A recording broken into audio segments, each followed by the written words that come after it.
از خبات کار که خبات کار ورگه ها شاید رستم جدی کار دکم ایرو که ام سرانسری ورگه ام جبو دارزندنا دکتاتور اردوغان به دارزندن ام امضا ورگه دیگران اما که خبات کار همون کتنه چالاکی و ایرو که ام به وان امضاان مال و مال دشن سر وان امضا ام انشالله سرکفت نوی امضا دینه. اف کمپانیا گشتی اروپا هاتیه دست بگیرن اما کی ورگه ها شهید رستم جدی پشتگیری دادن و کمپانی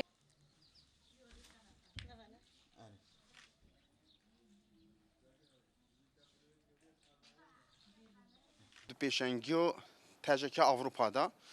و 100 جبو دارازندن اردوغان هاتن پیشکش کردن و به 100,000 امضا ورن کم کردن.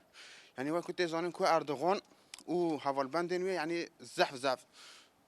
کارن ترور او قرار کردن لسر ما کردن دامشاندن. یعنی جبه کو sedem کو ام و دارازنده اردوغان یعنی دوی پیشنگی تجک اروپا دا ول 4 آلیان جهانه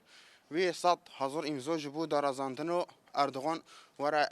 کم کردن. گمان جبو توایی گشتی ولد پارزین خوان ناموس شرف های کو رابن سر پیون یعنی ام دîktator که وی اردوغان فاشیسم که وی کیه یعنی 100,000 کردن ما قرار کردیا شهید خستیه ام 100,000 امضا یعنی نه 100,000 گرکسام 100 میلیون امضا جی حاضر بدین اروپایی کو اردوغان ورا دارزاندن.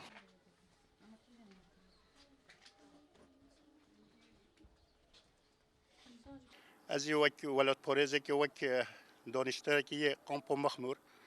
او اینجا کامپانیاسیو جبو دارازاندنا اردوغان خودی دست پیکرن امیش تبلی و کامپانیت بین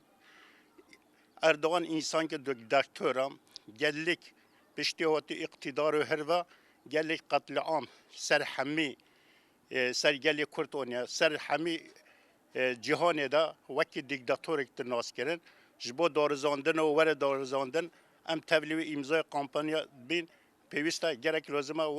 ور دارزاندن.